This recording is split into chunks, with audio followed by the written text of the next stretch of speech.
He is known as the father of Indian Constitution.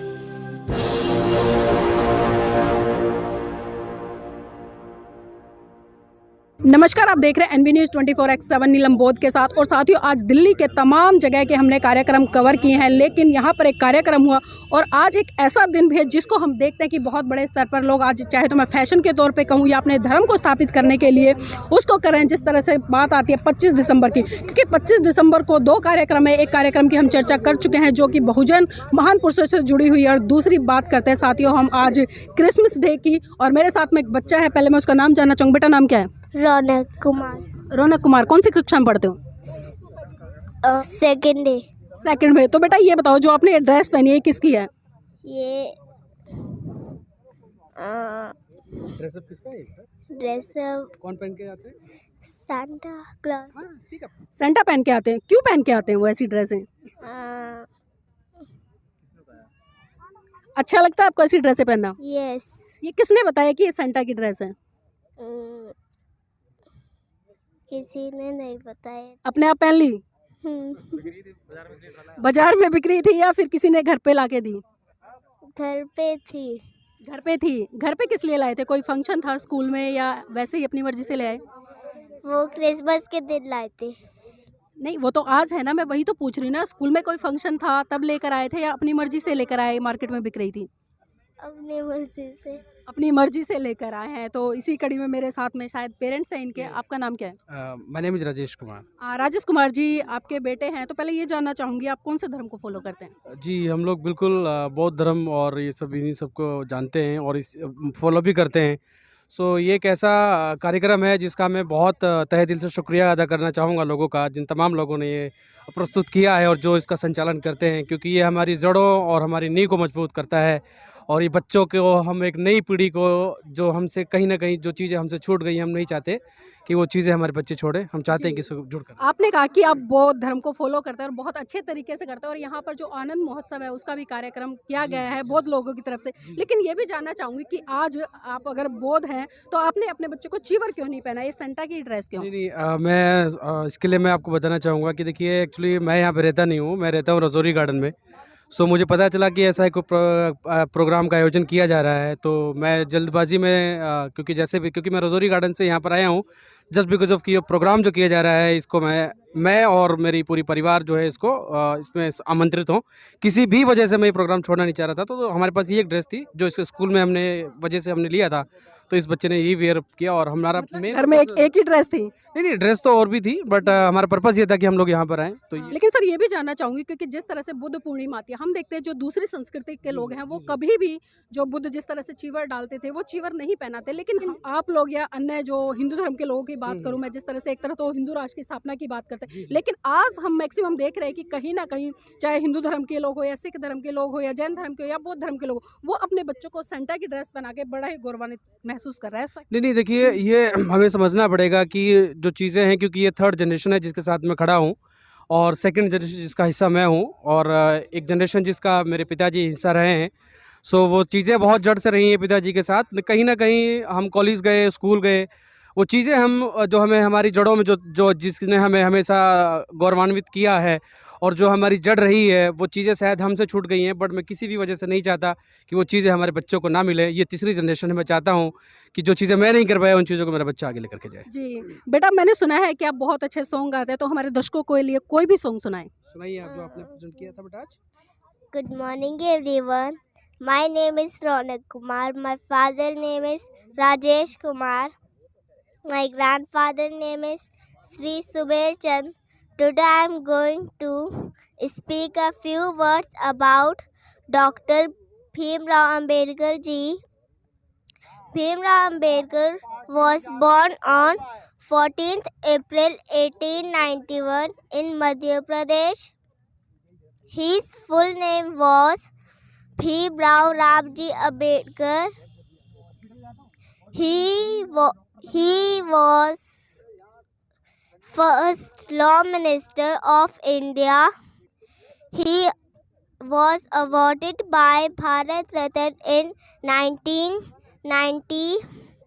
He is known as the father of Indian Constitution. He is called Masiha of Dalits. He adopted Buddhism in Nagpur in 1956. He died due to illness in 1956. Thank you.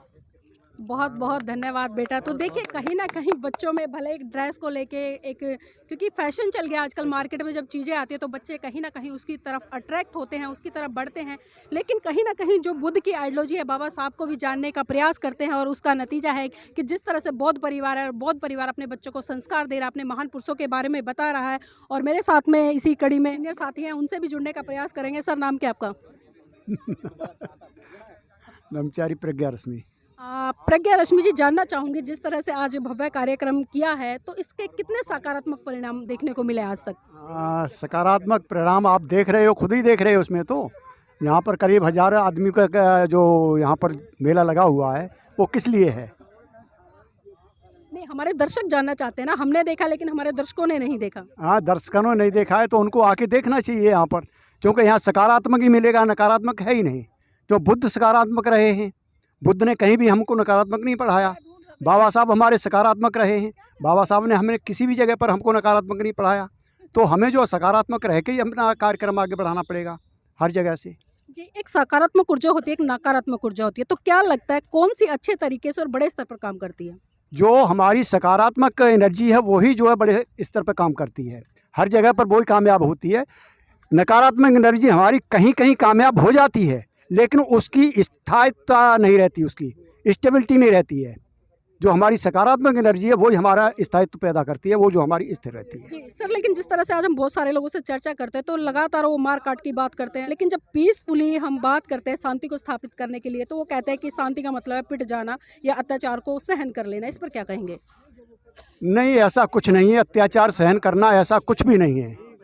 अगर आप देखना चाहें तो विश्व में जितनी भी क्रांति हुई हैं, आप खूनी क्रांति भी हुई हैं, आप उनका रिजल्ट देख सकते हो क्या हुआ उनके साथ में। लेकिन बाबा साहब ने एक बूंद खून नहीं गिरने दिया और शांति से उन्होंने क्रांति कर दी, और इतनी ज़बरदस्त क्रांति कर दी कि अभी जो आपको ये दिखाई दे रहा है, आप आए हो, बहुत आपका बहुत स्वागत है यहाँ पर। ये त्रिरत्न बौद्ध महासंघ पूरे विश्व में फैला हुआ है। किसकी वजह से? कि यहाँ कोई क्रांति आ रही है बिल्कुल शांति से आ रही है।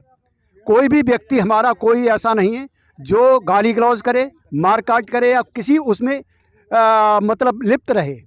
ये सभी हमारे शांति से काम चल रहा है सभी जगह पर। और आपने यहाँ पर देखा है कि कितना बड़ी भीड़ थी, यहाँ कोई भी किसी से कहा सुनी नहीं हुई, कोई कुछ नहीं, और बड़ी शांति से जो है पूरे। सर एक बात और जानना चाहूँगी, जिस तरह से आपने यहाँ जितने भी बच्चों ने पार्टिसिपेट किया, खासकर आपने जो बहुजन विचारधारा से जुड़े हुए या बहुजन देश के जो साहित्यकार रहे हैं, इतिहासकार रहे हैं या आंदोलनकारी रहे हैं, क्रांतिकारी योद्धा रहे हैं, उनकी ही आपने उनको पुस्तकें भेंट की हैं। इसके पीछे बेसिक कारण क्या है? एक्चुअल में हमारा जो ध्येय चल रहा है यहाँ पर बहुजन के, हमारे क्या हमने बाबा साहब की पुस्तकें भेंट की हैं या भगवान बुद्ध की पुस्तक भेंट करते हैं। दो के अलावा हम कम ही करते हैं। लेकिन जो हमारे बहुजन इसमें आए हैं संघर्ष में, जिन्होंने यहाँ की बहुजन संख्या को, जो हमारा यहाँ के मूल निवासी हैं, उनके उद्धार के लिए जिन्होंने काम किया है, वो हमारे लिए सबसे ज़्यादा मान्य है। चाहे कोई किसी भी प्रकार हो, ये ज़रूरी नहीं कि वो किस कास्ट के हैं, किस ग्रुप के हैं, किस समुदाय के हैं, यहाँ सभी को लिए बराबर स्थान है। कोई यहाँ पर ये पुस्तकें जो हम दे रहे हैं सिर्फ उनके जो चरित्र है, उनका आचरण है, उनका क्रियाकलाप है, उनकी चर्या है, उस वो जो है लोगों तक पहुँचे, बच्चों तक पहुँचे। जो एक सिस्टम टूटा हुआ हमारे शिक्षा विभाग से ये चीज़ें नहीं पढ़ाई जाती हैं, क्योंकि ये शांति के लिए जा रहे हैं, शांति के ये प्रतीक हैं, इसलिए इनको हटा दिया जाता है। क्योंकि यहाँ पर ज़्यादातर लाल क्रांति का वो चलता है, खूनी क्रांति का चलता है, इसलिए इसको हटा दिया जाता है। आप देख सकते हो समाज में क्या विद्वेष फैल रहा है। विद्वेष को शांति में बदलने के लिए हमको जो है इनके जीवन को पढ़ना पड़ेगा, चाहे वो बाबा साहब अम्बेडकर हों, चाहे भगवान बुद्ध हों, चाहे ज्योतिबा फुल्ले हों, चाहे सावित्रीबाई फुल्ले हों, चाहे संत गाडगे हों, चाहे हमारे पेरियार रामास्वामी पेरियार हों, ये सभी के हमें जीवन को पढ़ना पड़ेगा। और इनके जीवन को पढ़ करके उनके जो विचार हैं उनको अपने आचरण में उतारना पड़ेगा, तब हम आगे बढ़ सकते हैं, अन्यथा नहीं बढ़ पाएंगे। बहुत बहुत धन्यवाद सर आज की इस चर्चा में हमारे साथ जुड़ने के लिए। और देखिए जिस तरह से एक बहुत अच्छी बात यहाँ पर निकल कर आई कि जितने भी बच्चों ने यहाँ पर पार्टिसिपेट किया है और जो पोजीशन लेकर आए हैं उन तमाम बच्चों को बहुजन साहित्य बांटा गया है और उसके पीछे एक उद्देश्य जिस तरह से सर ने बिल्कुल स्पष्ट कर दिया। तो साथियों मैं चाहूँगी इस वीडियो को आप ज़्यादा से ज़्यादा शेयर करें, लाइक करें और हमारे चैनल को सब्सक्राइब करना बिल्कुल भी ना भूलें।